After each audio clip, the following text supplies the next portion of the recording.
On the last occasion, we spoke about criminal liability, and then we said for one to have criminal liability, we're looking at the general principles of criminal law, and then we look at there must be an act which comply with the specific definition of a crime.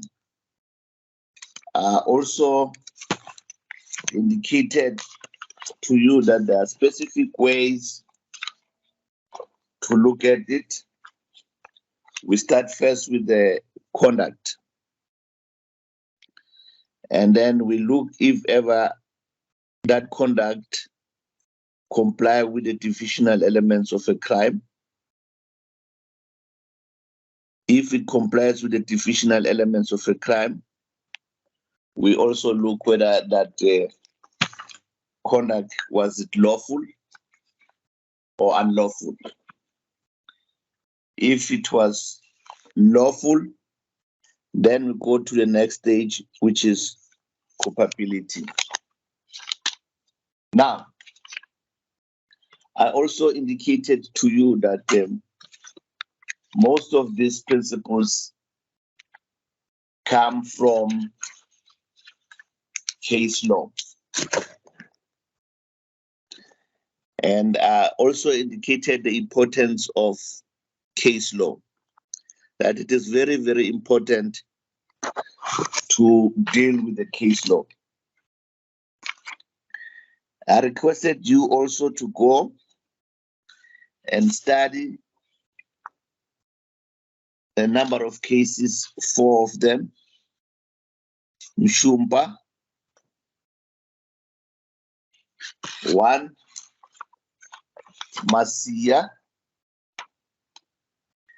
Minister of Wells, regarding omission. Now, remember one thing is, if we look at your page 8 of our study guide on the elements of criminal liability, there are 4 elements that we have also indicated, which is act, complies with the definitional elements of the crime, unlawfulness, and culpability. Now, I've also said to you that this cannot be a one-way traffic where I come to you and lecture you. We need to discuss, and in our discussion, it is then that we'll learn. I just want to give you to give me an example. What do you understand by act, and what do you understand by omission? Let's start with the act. We have already started studying this. What do you understand by act? What do you understand by omission? I feel like an act is you as a person acting, but in a positive way, whereas an omission should be in a negative way. I'm not sure if it's fine, if it's right or incorrect. In a positive way, we are neither right nor wrong. No one is right, no one is right here. We will explore words, we'll explore the meaning, we'll explore what we understand. What we mean by positive, what we mean by negative. In positive, say it be like it should not be against. It should not be against the rules. Say the law. It should not be against the law. Should not be against the law. Yeah, I'm listening, and I want to hear what you mean. Yeah, What do you mean not against the law? not against the law. Say, I mean, it should not infringe the rights of others, like that. And then where does it fall, negative or positive? Say it falls negative Right. omissions. And omission, I get it, like, yeah. Yes, Rutan, we say omission is what? It's a negative act. It's a negative act which is performed, say, by a legal subject. Maybe I just want to understand. I just want to understand what you mean by negative act. You might be understanding, but what is negative act? I say a negative act. A negative act, say, it's an act which is like against, like it's a negative. It's a negative. What, the infringement of another person's right. And sometimes it can fall under civil. It can fall under civil case or common law. Like I get the court can solve it in different ways. Like in civil, you will be told or, or ordered to give like a fine to that person who you have infringed the right of, say. Chantel, Yes, an did you act. read Minister of Police? Minister Ewers versus Minister of Police versus Ewers. No, I did not. I did not manage to get through to that. But I can try answering what's an act or omission. Yes. An act would be it would be a behavior, and an act would basically would be a behavior, somebody's action, and an omission would be something that they did not do or something they did not comply with. Something they did not do or something they did not comply with. Yes. Okay. We are little bit moving a little bit step forward. Balesa? I would say an act. Well, if somebody commits a crime, that's an act. Omission could be that the law might have expected the person to act in a positive way, but because they acted in a negative way, it's punishable by the law. More to do with the moral of a person, that they could have, in such a situation, they could have acted in a better way, but they chose not to. And by the law, they are being punished because it was an omission on their side. Let's go to the word omission. Yes. Omission how? Okay. For instance, if for example, if maybe people are enjoying themselves, maybe in a party, or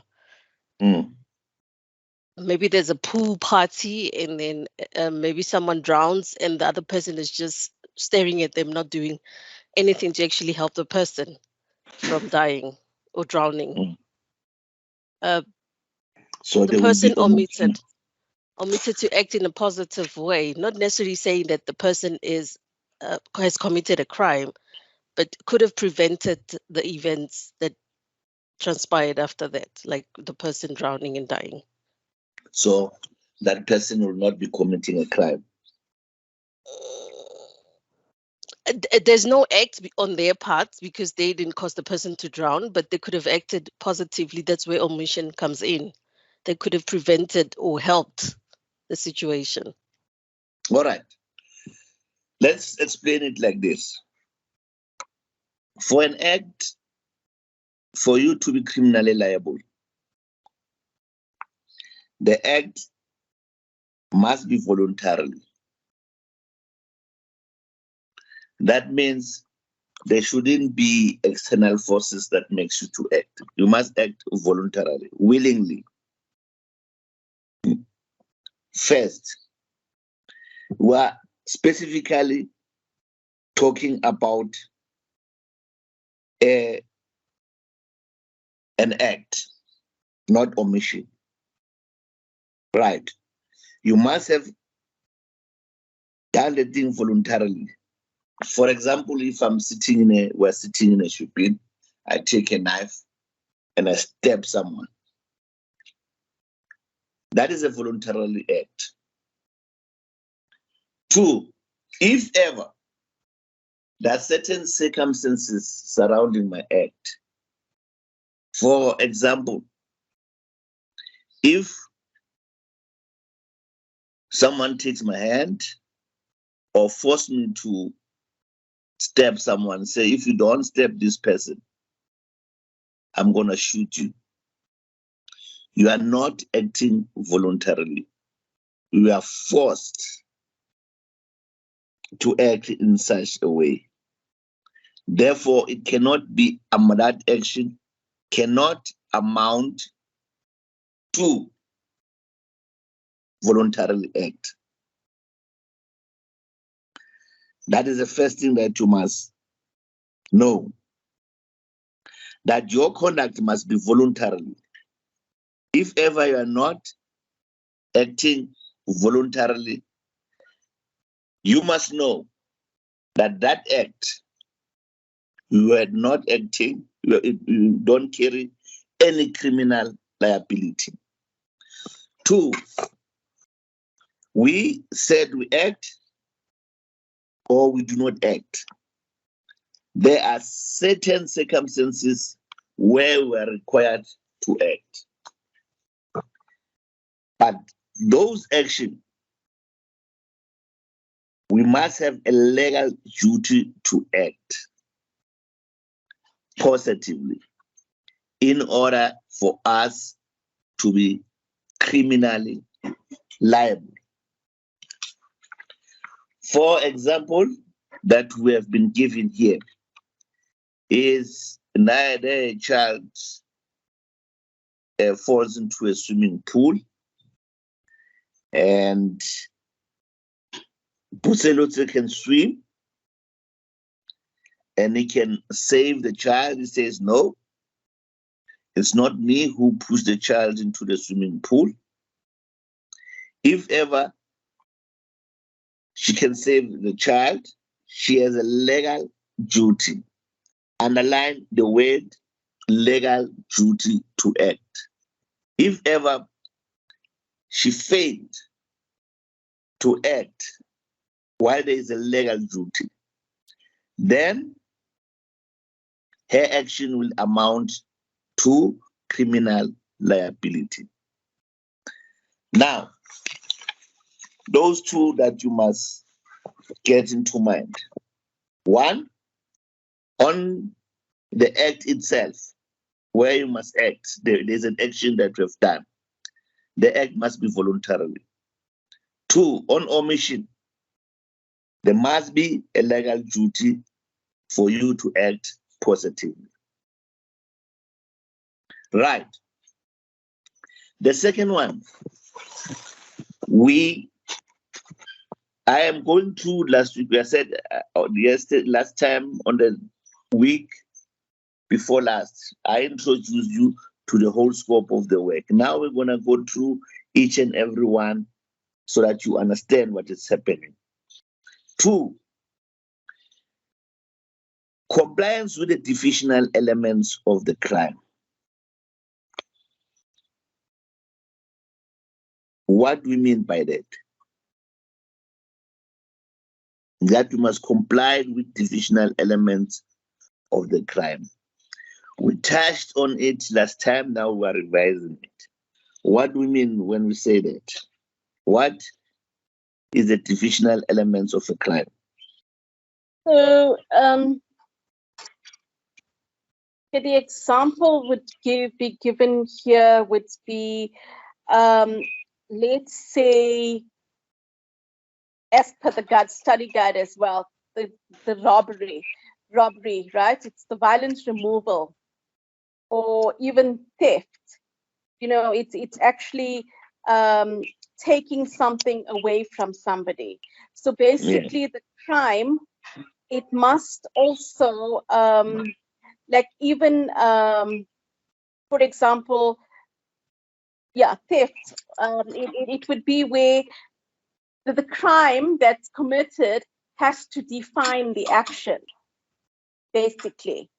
So the person is voluntarily trying to remove or take something away from the other person, something that belongs to the other person. There's voluntarily removal and intentional.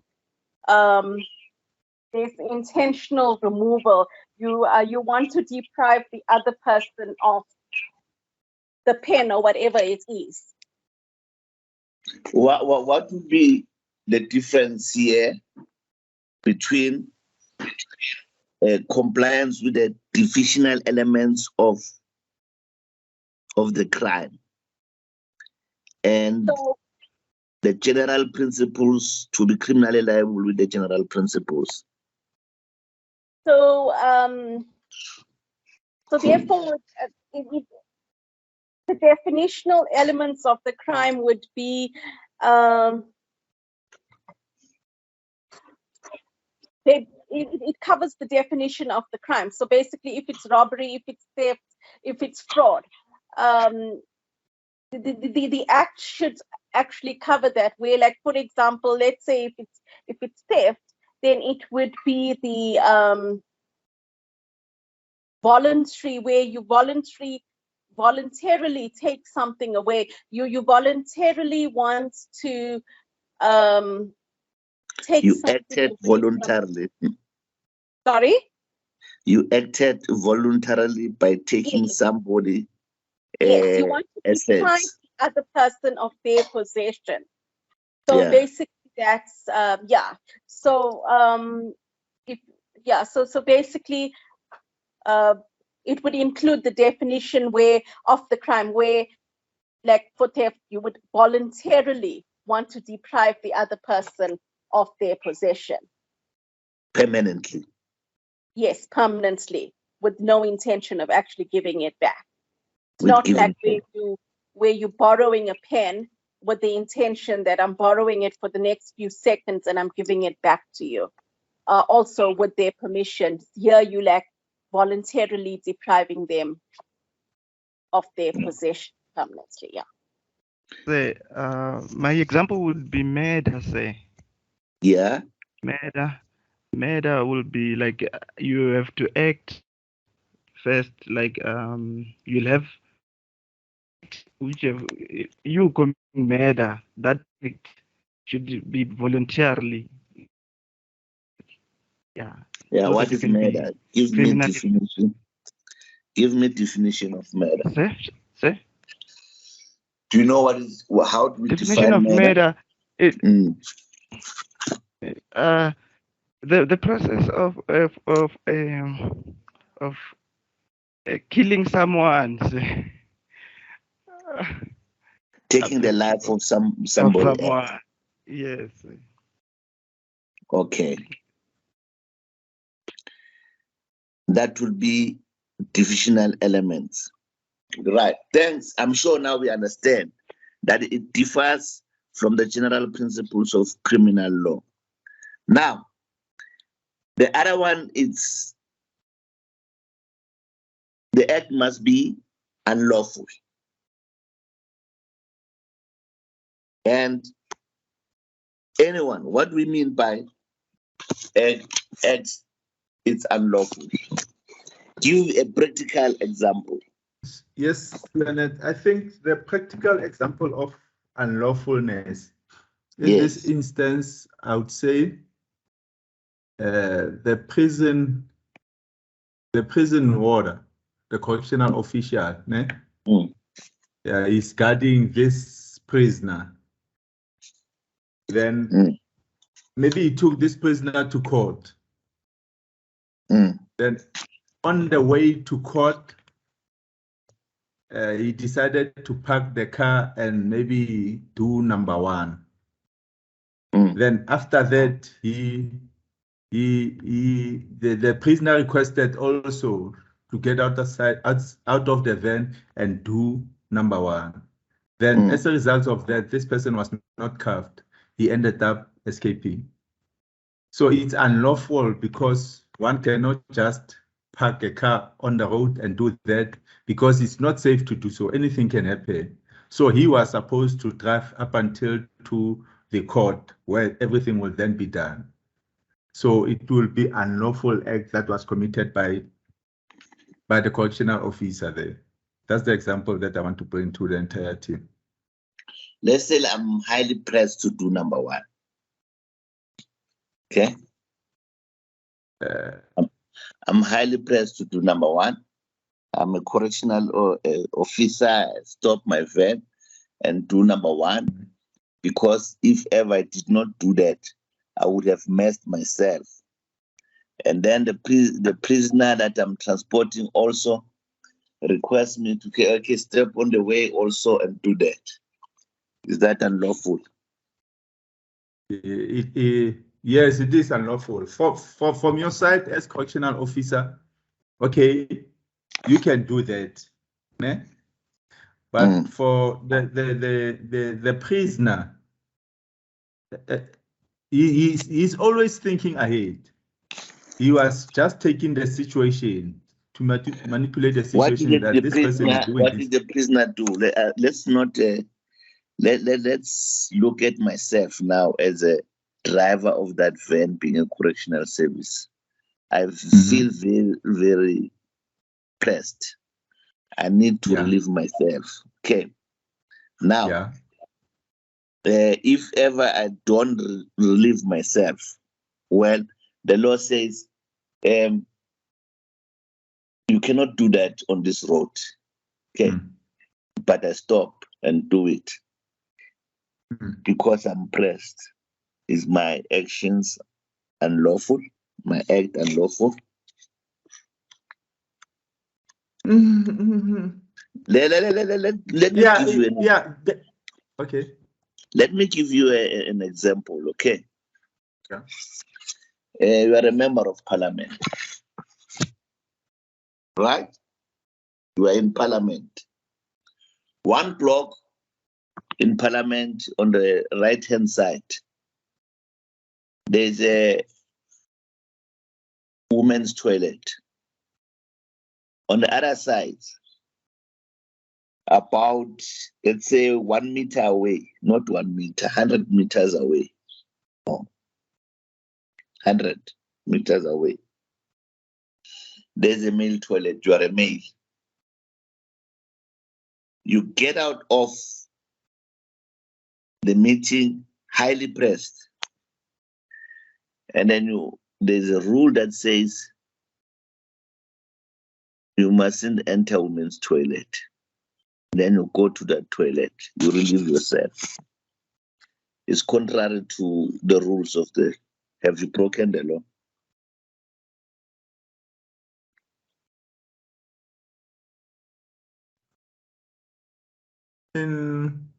Okay, in that way, let's give other colleagues a chance.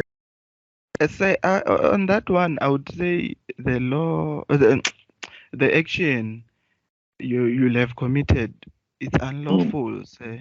It's unlawful because, according to me, it's because you committed that, whether you were under influence, about how you felt, that. But I don't know if I'm wrong. I'm just thinking of an example and giving an example, because what we really mean by unlawfulness, you see, because let's hear Meso. What do you say? Yeah, the example that you gave, Leonard, is that although it's unlawful for that person to use the female toilet, but at the same time, from where I'm sitting, the unlawfulness part of it can be justifiable.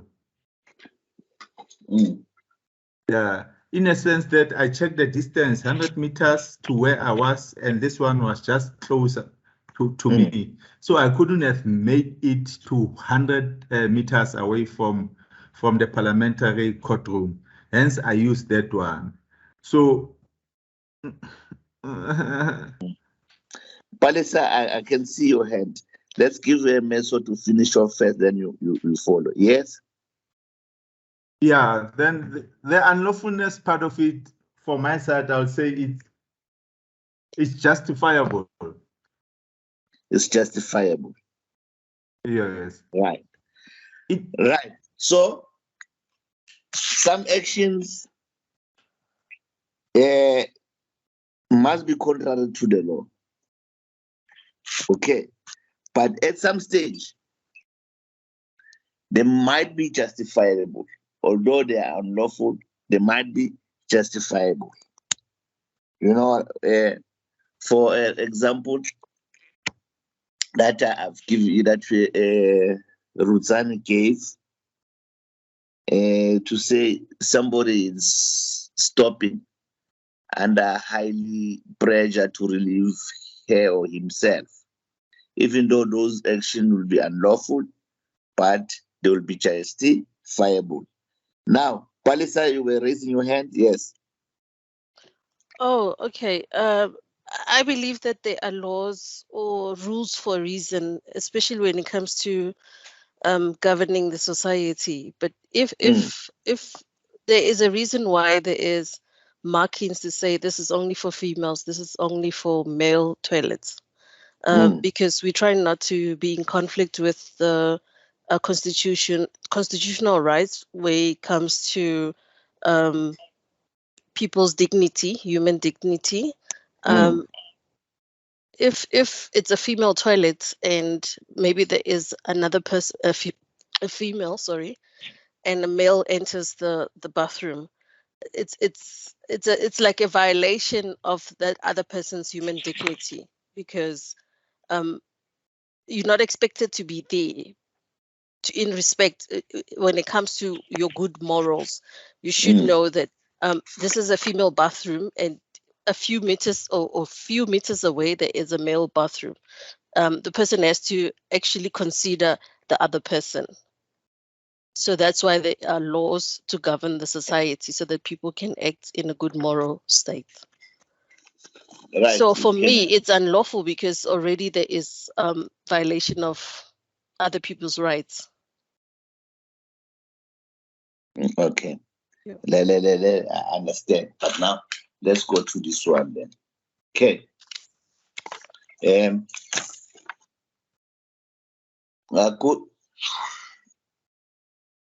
You know, to kill, it's unlawful.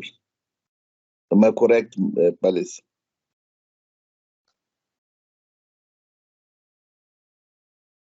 Correct. During the night, around about 12 o'clock, I know that you are staying with your mother only. Okay. I go into your house, I break your house. Then I break into your mother's bedroom and wanting to rape your mother. Okay. And then from the other room, you could hear that there's something happening. Okay. You take a firearm. You want to see what is happening. You can see some little bit of commotion. You can hear a commotion, and then you hear the voice saying, "Take out your gun," or "Don't make a noise." You enter your mother's bedroom. You found me red-handed. Yeah. On the action of before I just rape your mother. And then we know that killing a person, it's unlawful. We also know that relieving yourself, there's dignity in the toilet, and then you shoot me dead. Yeah. Isn't that equivalent? And then are your action unlawful? the actions are unlawful. Some actions are justifiable because the other person was about to commit or already has broken the law, the intruder, and also the law won't find you guilty because it's self-defense. It's self-defense. Yes, because you prevented what was about to happen because the person intruded on your privacy as well, on your space, and was about to commit an act, a crime. So, in accordance with the law, some acts are justifiable because they comply with the definitional elements of a crime. Because the person, the one that actually acted in self-defense, was not unlawful. Because they were defending themselves from a crime that was about to happen. So, can I ask you a question then? Okay. With one, if ever now I'm rushing out of Parliament because I'm highly pressed, I'm about to mess myself. And instead of rushing all the way, 100 meters away, I just go into a woman's toilet and relieve myself. Isn't that justifiable? That is justifiable because there's a cause, there's a reason for what the other person, there was a pressing matter. And also looking at if they would have messed themselves, the person was actually considering that I don't want to mess myself in front of other people because, like I was saying, that human dignity and all that, tried not to embarrass themselves and also put other people in a compromising situation with regards to what would happen if they mess themselves in front of everyone. Okay. Can you see now that some actions, are although justifiable? they might be complied with definitional elements we have acted, and that act comply with the definitional elements. And although the act might be unlawful, but it can be justified. Yes. And it can also be necessary. Yes. Right. Say, can I ask? Say, yes. Can I ask? It's just that I feel like this example, ne? Say, yeah. According to me, say it's somehow because why, ne? If, for an example, that man were to be spotted by other people, ne? And then while he was doing that thing of rushing into females' toilet, ne? It might give some influence on others that when they experience the same situation, they do the same also. Same applies as it's like say that example. It's similar to gender-based violence. Gender-based violence, a man attacks a female, right? In his own perspective, in his own opinion, he was very angry because maybe she was influencing him through her action to end up beating her. So that man, it's unlawful value for him because he should be taken to prison, right? In order for the society not to repeat the same thing. You understand, sir? So it's the same as this one because why in gender based do we remove that man from the society because it's wrong to the society, but in this example we don't see him like wrong, we say it's justifiable, say, because Pella, it will be an infringement. Let's take he enters there and then he finds 5 females already. He has infringed five people's rights because of his own I don't know whether to say his own influence or what. But I do understand what you're saying. Palisa, what do you say with this? I feel like, okay, in answering Rodzani, how is it a harmful act if a person nature calls, especially that extreme kind of a nature, and for him, he's trying to be a decent part of the society. and he has to relieve himself. That is something that he cannot have control of if he has a diarrhea. Gender-based violence, I mean, that's a harmful act that a person commits. That's two totally different scenarios when it comes to the one that has a diarrhea and the one that's infringing all kinds of laws where in terms of human rights in the constitutional. I'm not quite sure if those two actually are interlinked. Yeah, you're giving good examples. You know what I'm saying is, which is more harmful now when you weigh? In what way? It would have been harmful if the person just let themselves go in front of everyone instead of actually rushing to the nearest bathroom. Yes, Chantel. I think also the point of it being justifiable, right? It's how do you prove that one? It's something that it differs from one person to the other. What's justifiable to you may not be justifiable for me. And the thing, yes, and the thing is that, you know what, yes, there's a rule, irrespective of your dire need for, you know, going to the bathroom or whatever, there's a rule that you have to follow. Also, the thing is that if you say that you were in dire need to run to the bathroom, what prevents a serial rapist or a serial murderer from using that same, reason to entering the bathroom? Yeah, now, you are quite right. I'm sure we're beginning to grasp with the situation in law that is not one size fits all.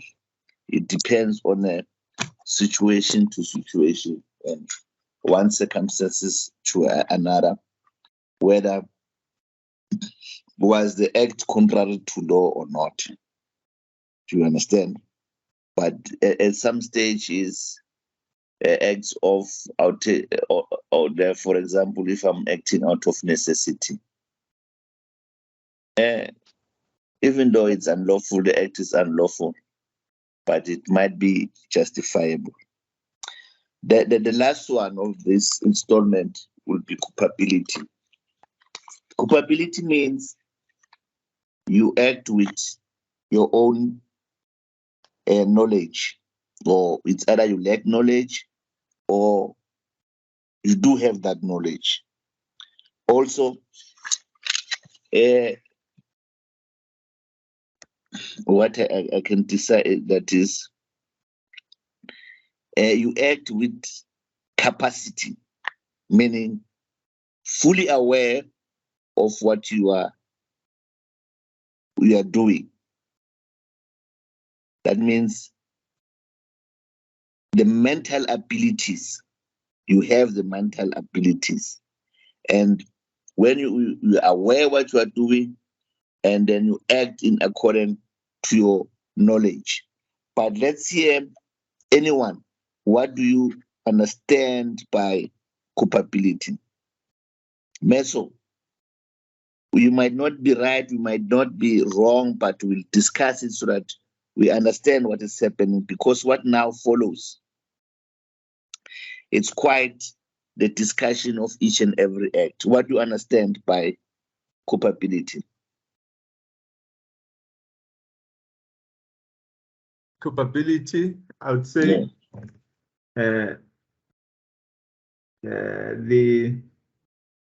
your mental state, the capacity must be able to do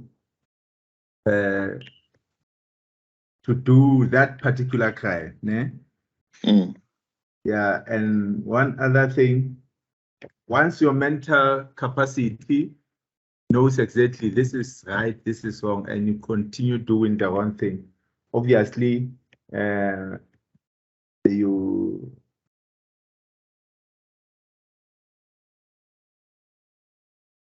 be legally legally guilty for committing that. You are in a way, you are capable. When that thing was committed, you were capable on doing that. Not like your mental capacity was somehow disturbed. So you'll be liable in terms of the crime committed then. How? Can you give an example? What do you mean? This one I'll say.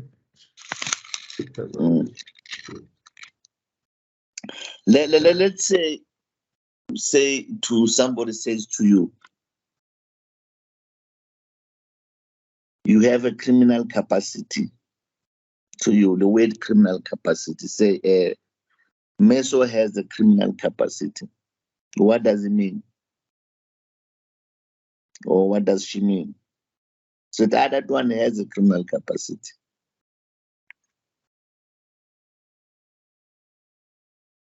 Yeah, I think last week we talked about the age of a person to be criminally liable. Then, as you indicated, that it's changed from 10 to 12 years. So anything after 12 years, then you'll be criminally liable for the action taken. So with this one, you are capable of committing that crime. So obviously you'll be liable. The example of this one will be, let's say I go to the shop, I took maybe a cool drink. I drank it whilst I'm busy doing the shopping. Then thereafter, I took the same container, I left it maybe where they are selling, they've put your stay soft, whatever. Then I've been captured by the cameras. On my way out, after I paid and leaving the shop, the security came and arrested me. Then in that case, I was capable, my mental capacity was enough for me to commit that crime. I cannot say my reasoning or criminal liability on that one is justifiable. No, I did that voluntarily for the fact that I took the empty container and put it aside and go and pay. So I was capable of. That's culpability. That's where it kicks in. You know, when we talk about criminal capacity, we don't think of an act itself. We look at the person doing the act. When we look at the person doing the act, we say, does that person have the criminal capacity? Okay. And then that is one of the elements of culpability. Does he have the criminal capacity? Meaning, does he understand that his actions are wrong? And does he act in accordance to his action? That is the first one. Meaning what we look at is the actor himself. Do you understand what I'm saying? Let's take an example of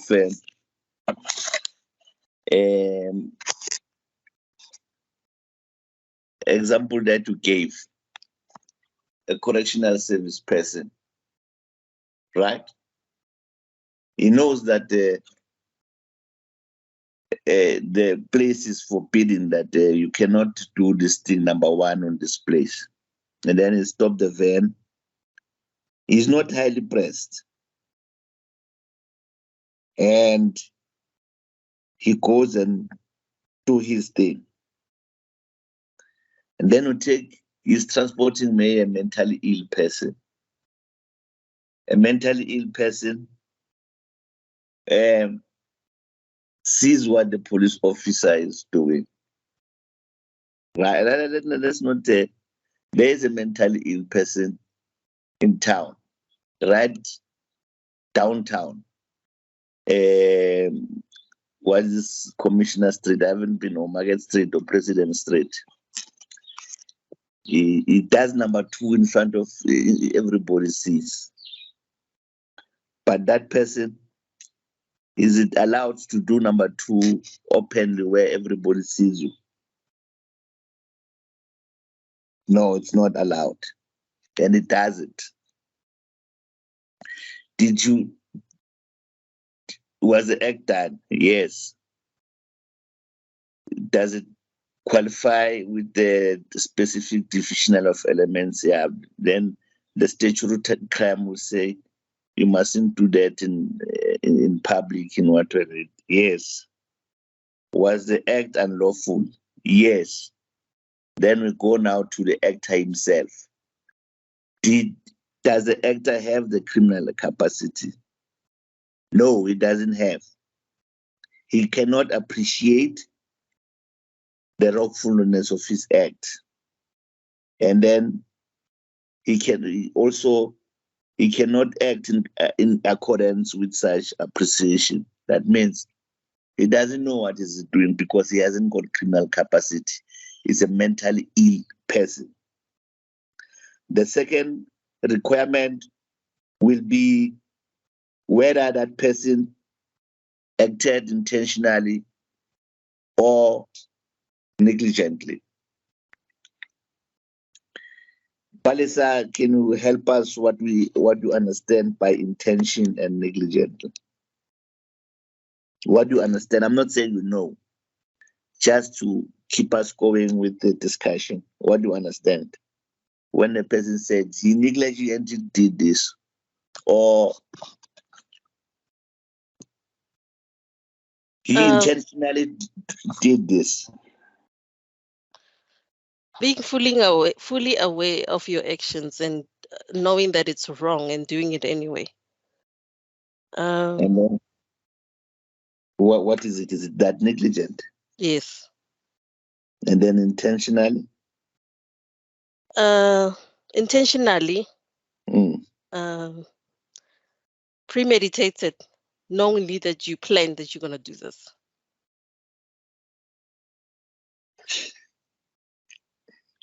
Premeditated. Let's say,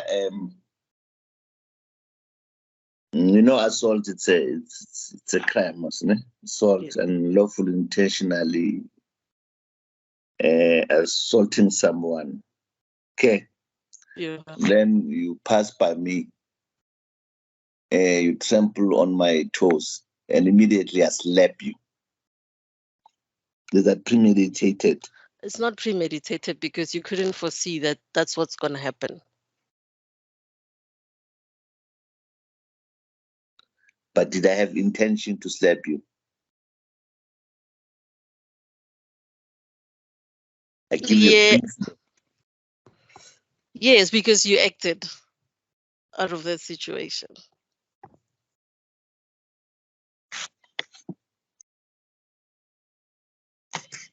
Ruzani?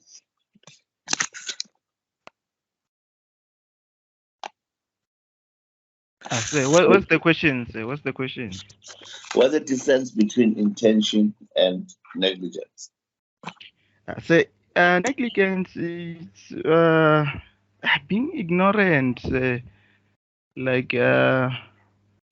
ignorant. That's how I understand negligence. All right. Yeah. Now, we must go and learn what is the difference between intention and negligence. But however, I ask you to go and read all those cases. The next one that you're gonna do, did we read the cases of principles of legality? And did we go to section 35 that I asked you to go to, section 35, subsection 3? Did we do that?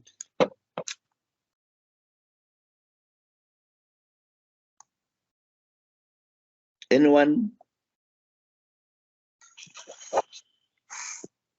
Did we read Minister of Police versus Ewells, Degree Mshumpa Masia.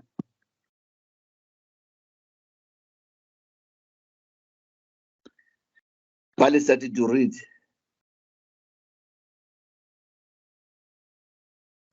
I didn't get a chance, so sorry.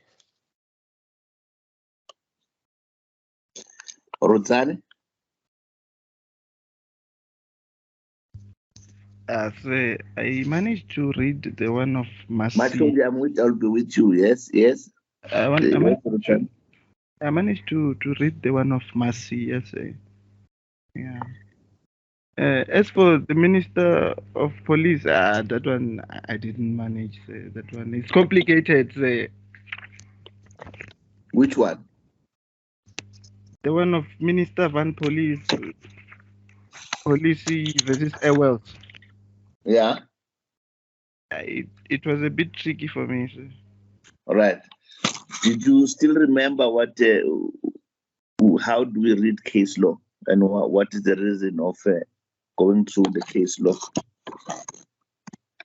Yes, I do, sir. How do we read? How do we break the case law so that we understand it? What are we looking for from the case law?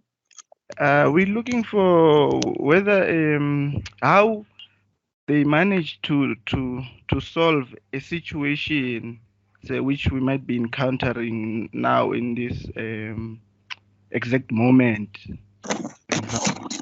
Okay. Matlodi, you are raising a hand. What were you saying?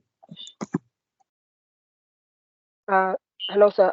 I just wanted to give it a try with the question you were asking about section 35.3. Yeah. Yes. So from what I understand that the section 35 just simply means that the conduct that is let's say somebody commits a crime needs to be recognized by law. Also, according to the ACE septem rule, which meaning that the law that has been received, accepted, and then that means that when we're looking at the crime that was created, it needs to comply with how the crimes are defined according to common law. For example, there's crimes that are straight up like murder and assault. This is how, like, if you do these kind of things, that's the crime that you'll be charged with. And also it also explains how the previous law is applied, because if, let's say, that there's a crime that, like, somebody does something that we as society sees as a wrong thing, like according to let's say maybe the Bible, or according to the rules of the community, then you take it to court. If the court doesn't find the link between that type of situation and common law, then it won't be able to create that as a new crime. And then also like they work hand in hand, the ACE septem as well as the ACE how do you pronounce that other one? The one where the ACE previum rule. So when you apply the ACE previum rule, we also have to go back to the ACE septem and look at what common law says. From what I understood from the Minister of Police is that the officer was supposed to act in accordance to the law, and he acted in a way sort of negligent. That's why he was charged, because when he's under oath, he's supposed to behave in a certain way. So that's what I understand. Thank you. Chantel, did you read the Minister of Police versus Ewells? I didn't read the Minister of Police. I read the other acts, the other cases. Sorry, the other cases for Masia, Masupi, and Masupa and parts of Sin. Let's hear about Masia. Okay. Yes. So with regards to Masia, so basically Masia was a 44-year-old guy who basically had sexual intercourse with a 9-year-old girl. However, he couldn't be charged for rape because there was only anus penetration, and that did not form part of the definition for rape. So he could be charged for he just couldn't be charged for rape because of the definition. So so that's basically it. He got charged for assault. Yes. He got charged for? 1 second. Assault. Assault. Yeah, I think indecent assault. Yes. Indecent assault. Yes. And then, how does it click with Section 35 of our Constitution? So basically the court, they cannot create a rule, or they cannot create a ruling, I think. No, I'm looking at Section 35 of our Constitution. Okay. Right, let's go to Section 35. I said everyone must have. Can I try? Yes, Mpho? I think it was the punishment that, as much as the court could not create a crime, they also can't create a punishment for a crime that is not there.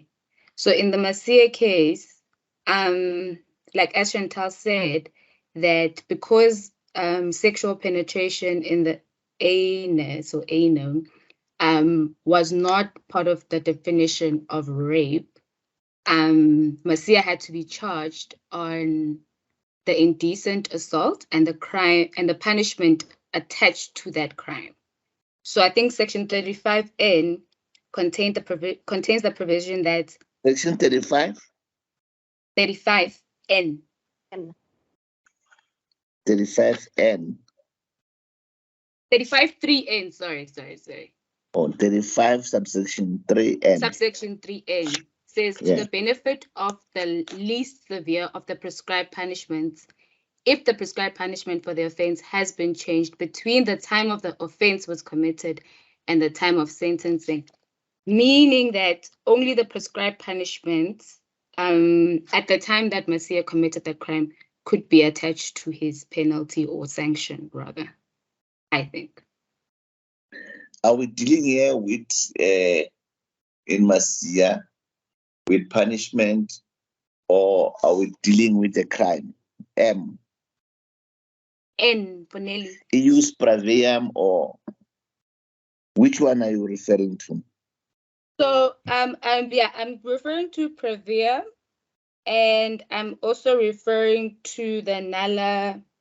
Or are we dealing with Section 35, subsection 3L? Which one are you referring to, actually? Constitution.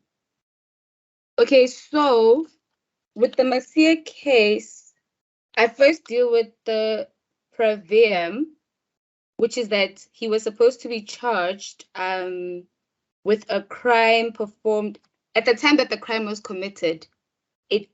He has to be charged with that, which is indecent assault. So not the extended definition that the court gave to rape. Not the extended definition. Yes, so I think they only extended the definition because he was relying on the fact that the Criminal Act only defined rape as penetration through the vaginum. I think that's how they say it.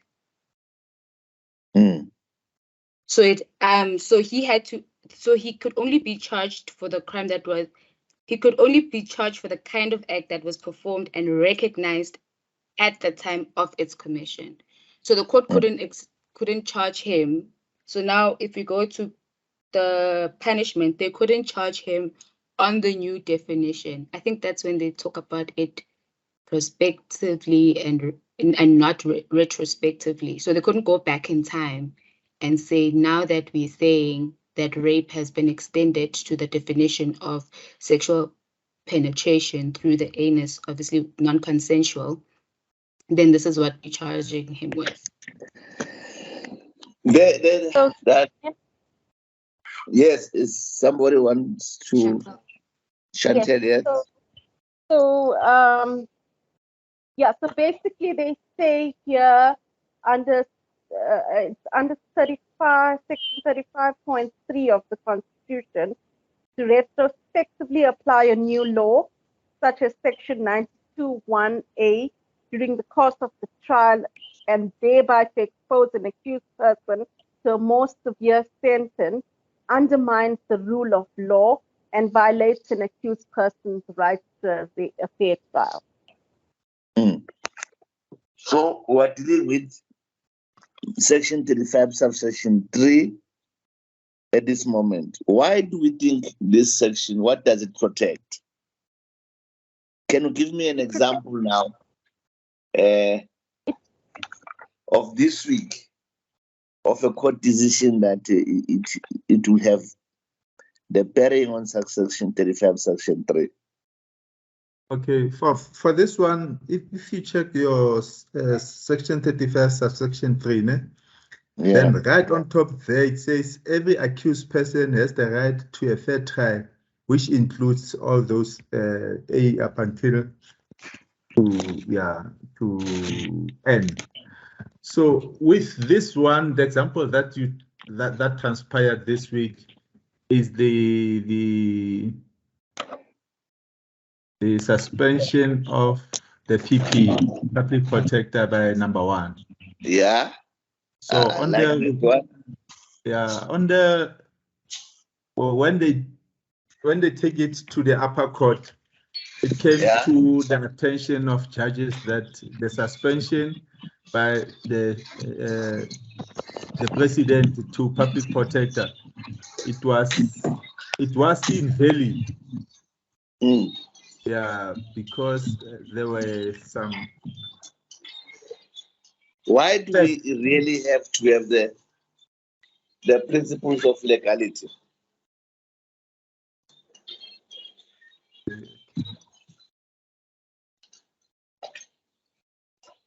Hello? Hello? Yeah. Why do we have this principle, section 35.3?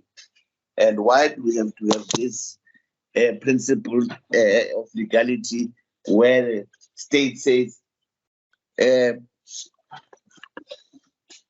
accused person may not be convicted of a crime unless the type of a conduct with which he is charged has been recognized by the law as a crime in clear terms before the conduct took place, without it being necessary to interpret the words and the definition of the crime broadly in order to cover the accused's conduct, and if convicted, not to be sentenced unless the sentence also complies with the 4 requirements set above.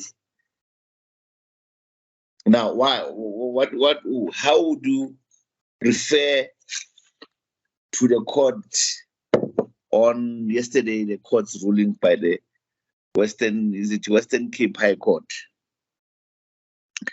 regarding the public protector and the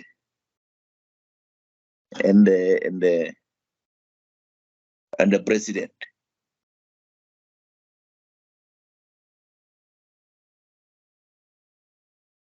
Yeah, I'll also ask. Is the what you call the abuse of? This one is the abuse of power. Abuse of power. Yeah. Yeah, in a sense that the principle of legality supposed to be followed accordingly. For the very same person, the accused or like your PP being suspended in this way. So what I'm looking at is that number one, didn't follow all the requirement of the principle of legality. Hence, at the end of the day, it was then been invalid before the court of law, that the suspension itself was not within the law itself. Why they say, well, what is the, let's look at what we discussed last time. We said when we look into the case, we look at the facts, we look at the question of law and the answer thereto. We look at the reason employed by the court. Why did the court come to that reason? And then also the last, we look at the outcome application of the law to the facts and the order. So in this case, you will have to look at the facts. I haven't read the case, I've just heard it to say that they said the suspension of the public protector was invalid due to certain things. Now, my main issue concern is this has been, it's a prevention of abuse of power so that everybody will have a fair legal administration. Now, we are discussing Masia here. The main purpose in Masia, if you look at section 35, subsection 3L, not to be convicted for an act or omission that was not an offense either national or international law at the time it was committed or omitted. Now, I've said, now let's look at Chantel. You said we have read the case. Let's look at the case itself. What were the facts of the case? Let's look at the facts. Okay. Yes.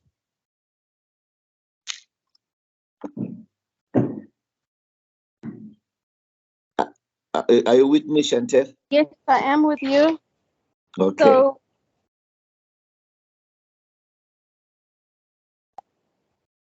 we're looking at L, right?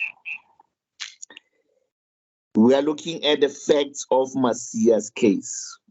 What were the facts in that case? The facts of the case was that at the time of Masia's action, there was no. Sorry? That's the facts. What are the facts?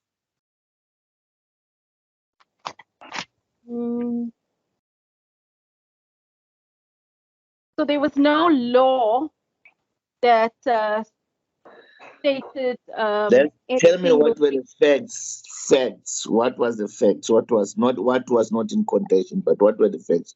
What had happened? Okay. What was the case all about? So the case was all about where, as I mentioned before, Masia basically had sexual intercourse with a 9-year-old child, a girl, without her consent. So that's the fact of the case. So, right, yeah. And he pleaded not guilty. Yes. He did not give evidence or called witnesses to testify. And at the time, the regional court thought that the common law needed to be developed because the evidence that was established was that the complainant or victim was penetrated anally, and that did not, so therefore he couldn't be charged with rape, because the definition of rape was that you had to have there has to be vaginal penetration. Yeah. Yeah, so then also this brought into the context of, so they're just regarding the female, because then they're not speaking about basically men or boys being raped as well. So therefore they couldn't convict Masia of rape because of the omissions of the word anus in the definition. So they had to omission, or at that stage it was not, the definition of rape did not include anus. Yeah. The definition of rape did not include anus. So so then therefore they could only charge him with indecent assault. And then they had to relook the whole definition of rape to include also, vaginally or anally. I think that's the word.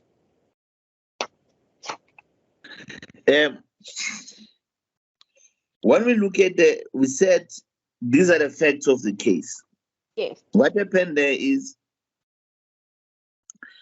this 9-year-old girl, yes, was penetrated by Mr. Masia, not in the vagina, but through the anus. Okay. Yes. At that time, the definition of rape did not include anus. Okay? Yes. It says in the vagina.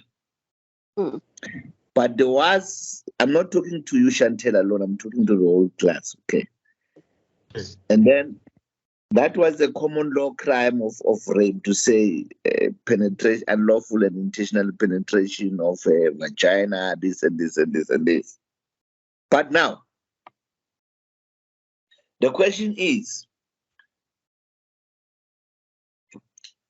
we're looking at, as it happened yesterday,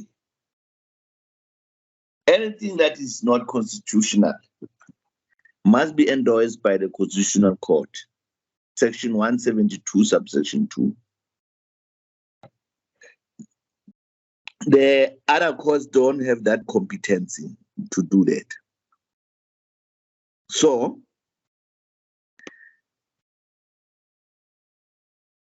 the courts also do not have, the magistrate courts themselves do not have powers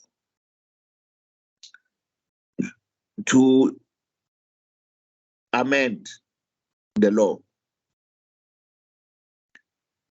And certain punishment, they do not have powers to impose certain punishments. So in this case, what happened is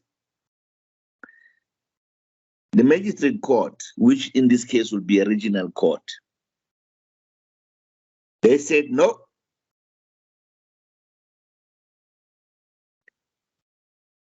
The definition of rape is unconstitutional. It should include, why does it discriminate? It's what they say, it was inadequate and it's discriminatory. Now, but at that time then, The magistrate court referred the matter to the High Court. The High Court said no. Yes, indeed, the magistrate court is correct. The person should be found guilty of rape, not of indecent assault. The trick here is this. If ever we found you guilty of indecent assault, the sentencing should not be imposed. The sentencing should be lighter than rape. So now, you can see the anger of the magistrate to say, look here, rape does not include anal penetration. This child now has suffered rape, which the law, according to us, is unconstitutional because it discriminates between anal penetration and vaginal penetration. But the effects is one and the same thing. So they took to themselves to say, no, the definition of rape is unconstitutional. It should also include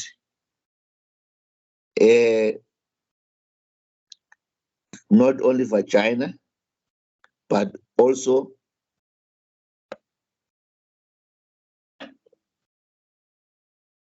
anal penetration. But at that instance, there was a Sexual Offense Act which would have catered for anal penetration.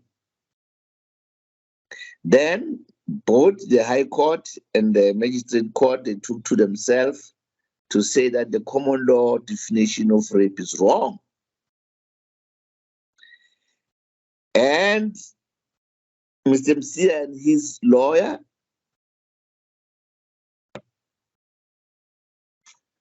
appealed and said, no, it cannot be, because the law says, according to Section 35F, not to be convicted for an act or omission that was not an offense, either national or intentional, or at the time it was committed.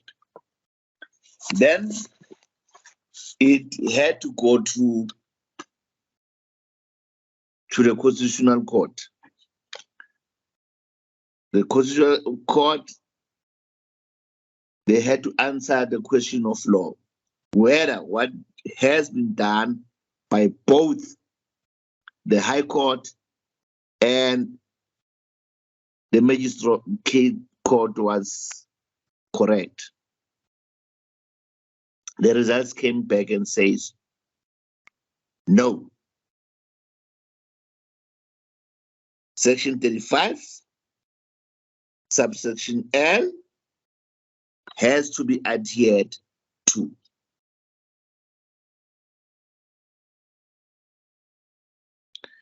Do we understand on that case? What rule, what question has to, the effects of the case, the question of the law, the reason employed by the court, and the outcome of the application of the law. Because if ever, for example, these rules are not there, imagine what would happen.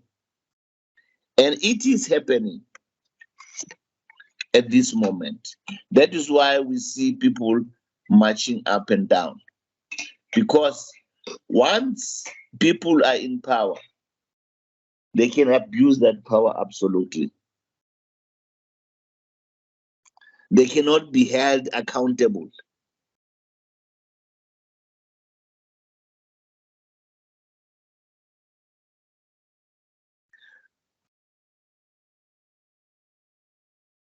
Right. In Mshumpa, Rudzana, did you read Mshumpa's one? Yes, sir, I did. I did, sir. Right. What was the facts in Shumpa's case? It was about, let me check. Yeah, it was about Miss Shelva and Mr. Dest, her husband. Yeah. Yeah, they were on another morning. They were on their way to Yeah, I'm listening. to monitor the pregnant, to monitor the progression of the pregnancy, say, the state of the pregnancy, and then after that session, which Mr.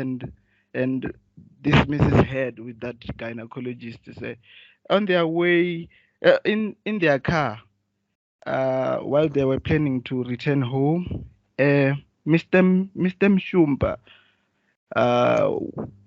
chose to assault the husband, say, and then he shot him. He shot him, if I'm not mistaken. Yeah. Did you Yeah. read? And Did you then read after, the case? yeah, Did you I read read the it, case? but last, Did you understand the case? yes, I did, but it's just that I read it last week, so I You've don't, forgotten about it. yeah, I Palisa? don't remember well. All right. Palisa, what is the case all about? Okay, to be honest, I just read it now. So, Yeah. well, according to what I just read, Mrs. Shelva is a young pregnant woman who got shot in the abdomen. Um, the shooter intention was to kill the unborn baby. So the first accused is Mr. Mshumpa, because he hired Mr. Best to actually commit that crime. And also He to was make hired by yes, Mr. Best. yes, Yeah. to commit the crime and make it appear like it's a genuine thing went wrong, like, with the shooting of Mrs. Shelva. No,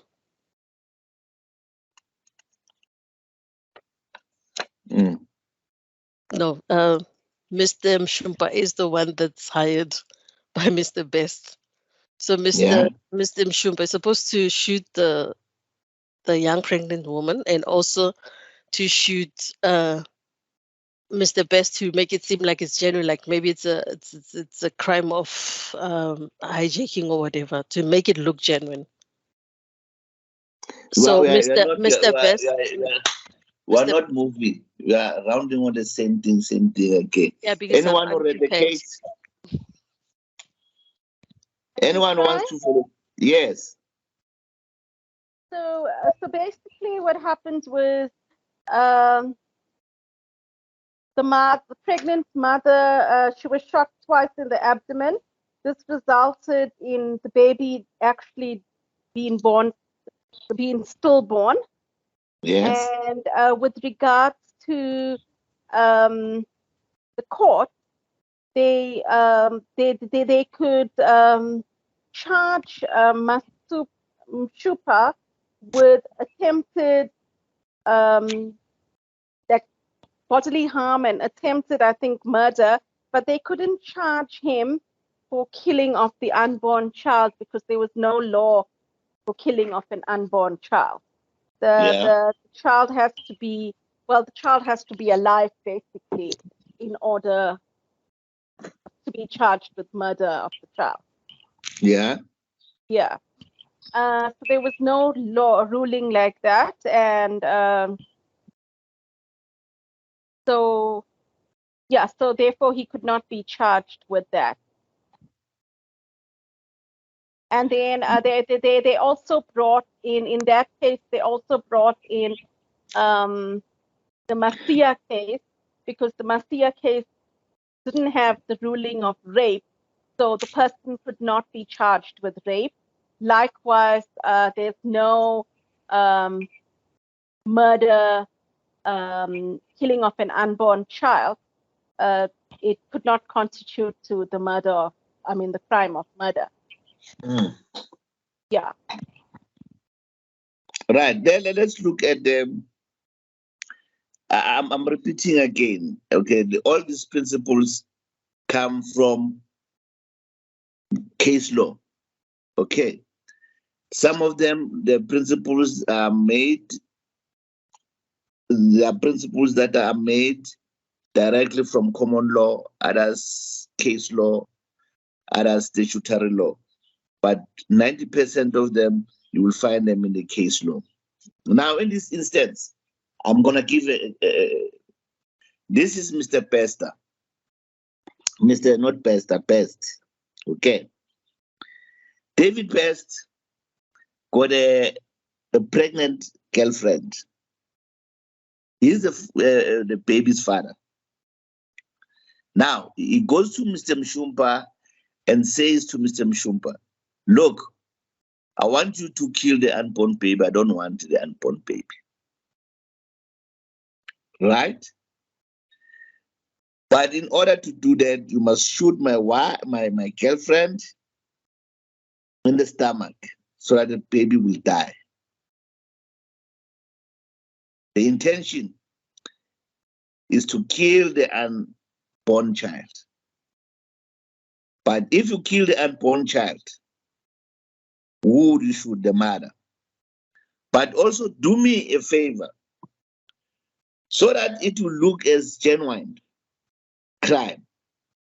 You must also do something for me. Try to kill me as well. Shoot at me. Now here we have this guy is shot. The pregnant woman is shot. The child, due to the shots that were fired in the abdomen, dies. The woman survives. Mr. Pest survives. I'm asking you, how would you charge this person? With what? The intention is to kill the baby. The other one, to Mr. Pesa, is staged. And he doesn't have an intention to kill the woman. So what charges would you prefer against Mr. Pest? What Mr. Mshumpa done? What has he done? Could it be grievous bodily harm to the mother? Grievous bodily harm, yes, I'm listening. Why grievous bodily harm? Because he shot the mother with the intentions of killing the baby, and we can't charge him with killing the fetus because it was not born as per the law, but we could charge him for grievous bodily harm to the mother. Right. Have you heard of, if I take a gun and shoot at you, what would and you don't die? I don't even, the bullet misses you. What would I charge you of? Attempted murder. So why do you charge him with assault with intent to do grievous bodily harm? Okay, then,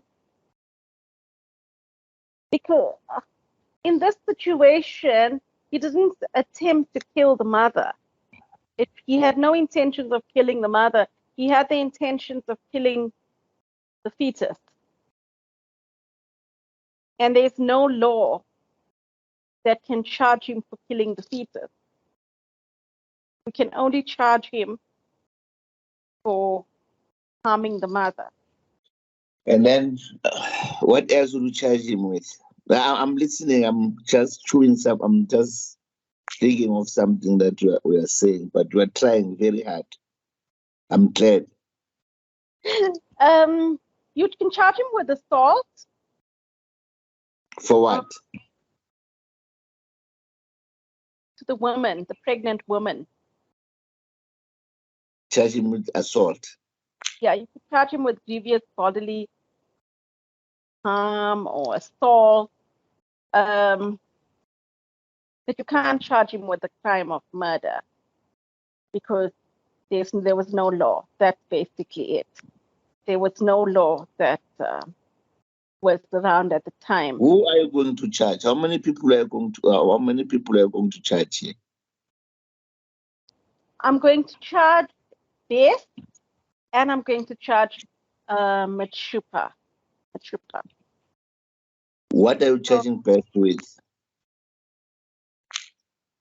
I'm charging Beth with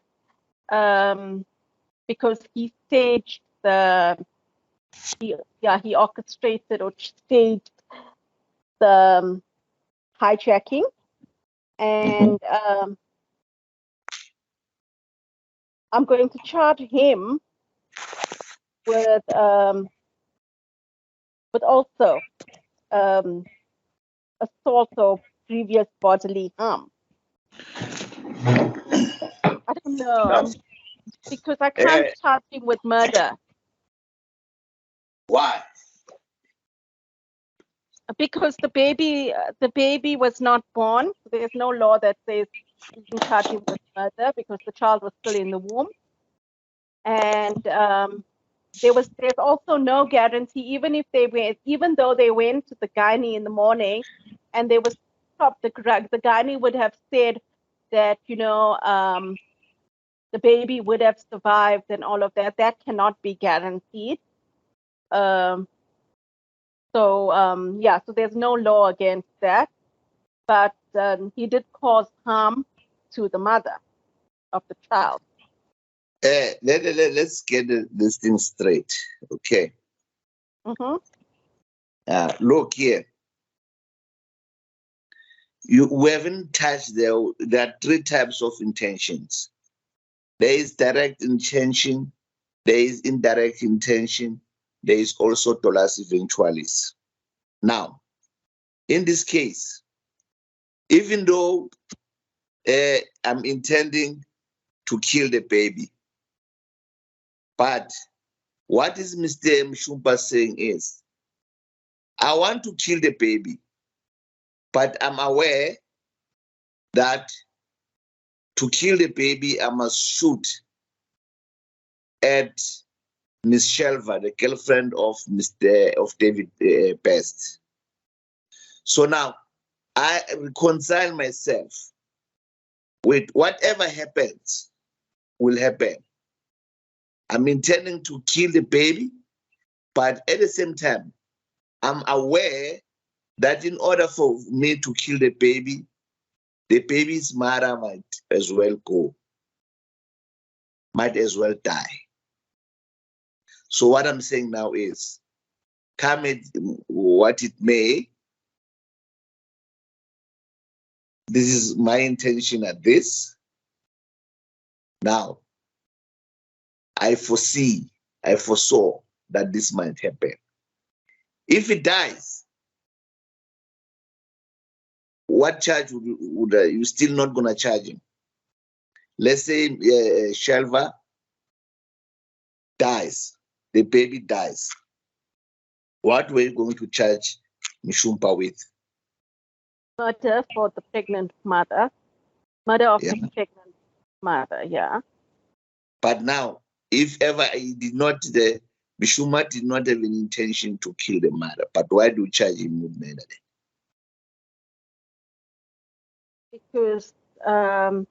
Because he could foresee that even though he shot the mother, there is the chance of her dying. Yeah, so now, this is what will happen now. Now, why should I not charge Mshumba with attempted murder? Okay, then you can charge him for attempted murder for the mother only, not the child. Not who? Not the baby. Or you can charge him for attempted murder for the mother. Yeah, there is a hand that has been raised. But you can't charge. Help you? Chantel? Okay. Yes, sure. I'm not stopping you. There's a hand. Yes. Sion? Hi, morning, how are you? Afternoon. Yes. I think you can charge the guy for attempted murder on the mother, because obviously she did not die, so it's not murder as per se. And then for the unborn child, obviously, I think, I'm not sure, I think it's murder for an unborn child, actually, unlawful killing of an unborn child. Chantel doesn't think so because it says the child is unborn. It doesn't matter whether the child is unborn or not, because I can't remember the exact case, but there was a case that we've studied in when I was doing diploma in law, where a guy skipped a robot and he drove into a vehicle, and the mother was also pregnant with a child, and she didn't die, but the unborn child died, and he was convicted of murder for the unborn child. Seriously? Yes, or something like that. Would you bring the case to us? I can't remember. I will check my books because I still have the CRW books of diploma in law. Oh, okay. Palisa, what do you say? I'm with Chantel. You cannot charge the unborn child. Well, there can be charges for the unborn child as murder because they are not yet a legal subject in accordance with the constitutional, with the Constitution. They're not holding any rights or duties or capacity because until they are live born, and most probably they died after, then at the time the child died not being live born, so they don't hold any rights, so they're not legal subjects. You can only charge Mshumba for attempted murder to the mother. Yes. That's me. Also, the common law crime does not extend to an unborn child. Is that what you're saying? Yes. Oh, okay. Okay. You get what is the child is not a subject Yes. at the moment because it's still unborn. You don't know whether the child would have come up alive or not alive. All right. Smith, are you still raising your hand? You want to say something? Oh, no, I'll lower my hand. No, I'm asking. But remember, we're discussing here. We're not fighting. But the only problem that now we'll encounter is when we come into I said to you, go and read the cases, and you don't read the cases. We'll have Precious and Ndlovu. Yes, your hand. Precious? Hello, sir. Yes, Precious. Can you hear me? We can hear you, Precious. Okay, I'm saying in regards of this case, the one who planned and foresaw the possibility of the mother dying and the child being injured is going to be charged with murder of the child because he foresaw and reconciled anyways and went on with the plan. As for the one who pulled the trigger, I think he's going to be charged with the second degree murder also because he went on with the plan. Precious, I think you are wrong. I'm wrong. I think so. I don't know, but the class Chantel and who Palisa said it's not, the child is not born yet. I don't know. And that makes the child not a legal subject, yeah? He's not a legal subject, so you cannot charge him with murder of the child. They say so, but you think like Smith to say he should be charged for murder of the child. You think so? Yes. Meso, let Meso help you. Okay, thanks, Tim. Yeah, you want to Precious. charge with the murder of a child, ne? There is this Okay. narcissistrous fiction. Yeah. Yeah, it says here the unborn child is not a legal subject and cannot have rights or duties and capacity. So if Yeah. you check the case of the state versus who's this guy who killed Tsaufatsopule? The one that was sitting at Rodipot and it went to the High Court. Yeah. Yeah. So when they charged this person, although they hanged and killed Tsaufatsopule while she was, I think, 7 or 8 months pregnant. So the charge was murder. They were concentrating on Tsaufatsopule's murder because that child was unborn child. So it cannot be like your two murders that you killed the Tsaufatsopule and the unborn child. So they charge him with one murder only. Yeah, it was murder, yes. So Okay. in this instance, we also apply the narcissistrous fiction, whereby the child is not yet born. Oh, okay. I understand. Yes. I did not know that. Precious. Why are you laughing? Precious? Yes, sir. You understand? Now I get it. So he can only be charged if the child was born alive, maybe, and died sometime later due to the injuries. Yes. Yes. Okay. All right. Because they Alright. would have acquired the right to live. It would have been in accordance with the Constitution. All right. So on the principles of legality, Palisa, where does this fit? To this EU's acceptum, EU's praveam, EU's, where is it fitting?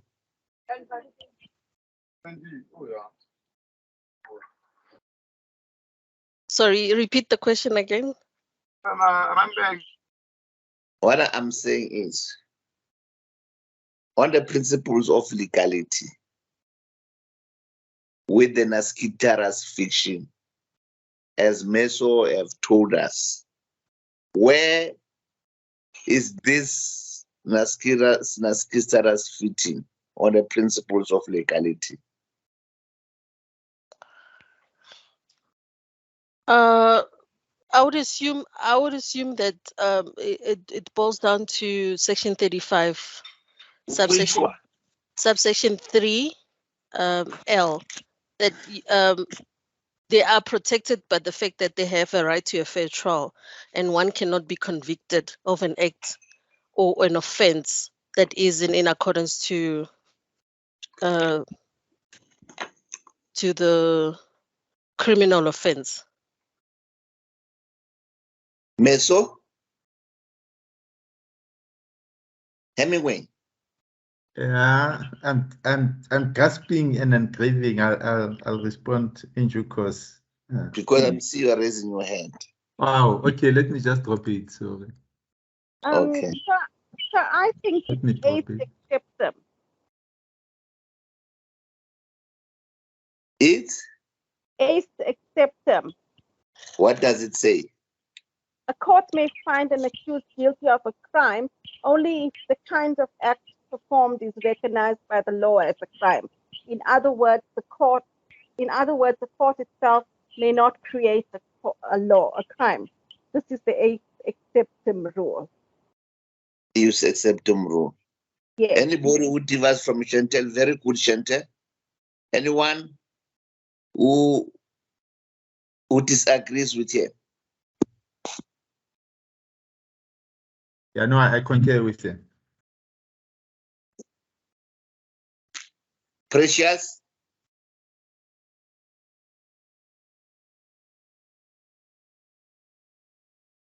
Hello, sir. Did you hear what we were talking about? Yeah, I did. I get it now. What we are talking about? About the terms or the conditions when it applies to charging someone of murder. Where of murder? Yeah. Are we talking about murder?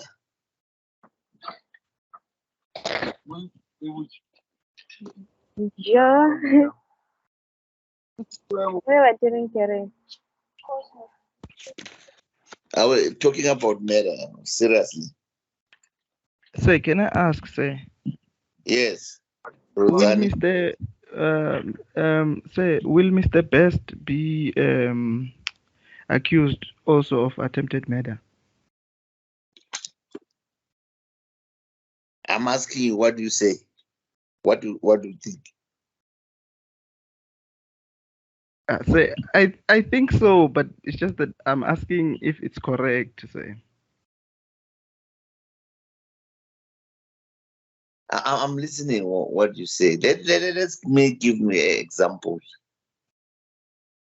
What would you charge Mr. Best? Would you charge Mr. Best? Yes, sir, I would say. For what? I would for because he's the one who orchestrated all of this. He's the one who planned it, even though he's not the one who acted. Yeah. Yeah. So yeah, I wanted to be sure. I don't know if it's correct. What do you think? Is it correct or not correct? So if I'm on the correct side or not. Yeah. What do you think? Are you on the correct side or you're in the correct side? Incorrect side. Why would you charge him for what? I'm asking you. Because he's the one who orchestrated everything, even though he's not the one who acted. Say. So what is the charge? The charge is that he is guilty. Somebody raised a case of that other lady that happened in Rodiport. The charge was, how many people were charged there? I don't know that case. I don't know that case. Do you read the news? You are a lawyer. Why do you supposed to be reading the news? Listening to the cases that is going on now of Senzo Meiwa.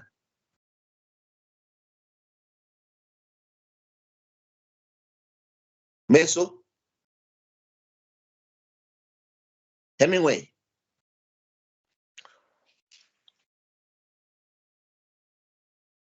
Hemingway?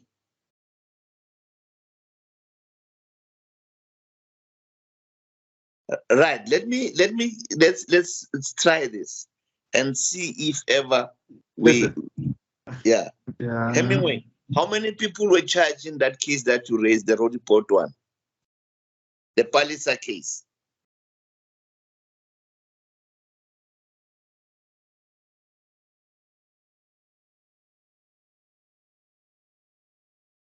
Chantel, did you follow the case? The Tsongafatso case. Yeah. No, How many? The case that was in road report. No, I did not follow that case, sir. He organized someone to kill Tsongafatso. Then this guy was given 25 or 20 years imprisonment. Then after some time, he was the state witness, indicating that no, I was called by, I forgot the name of this guy, Shoba. Shoba is the guy.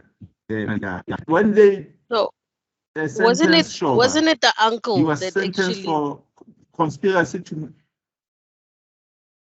conspiracy to commit a crime, conspiracy to murder. Let's say, for example, to murder. My name is Bob Dickens, right? And then I send you to rob a bank and give you guns and everything. I'm at home. You go there, and then you rob a bank. On the way back, you are found. The evidence comes into light that I sent you there. And then what happens?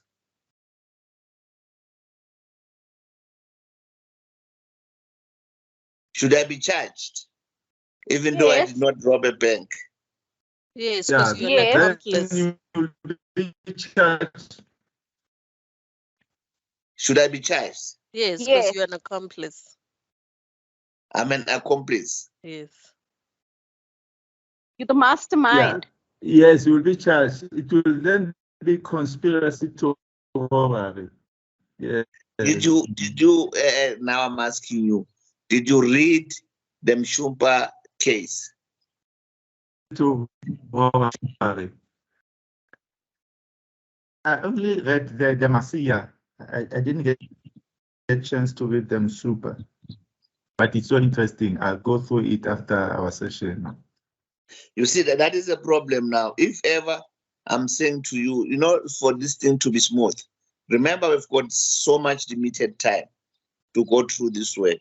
If I say, I can't read for you because you must go and write the exams. You understand what I'm saying? So if ever I'm saying to you, go and read. When we come back, we must go smoothly and raise issues that are problematic inside the tutorials.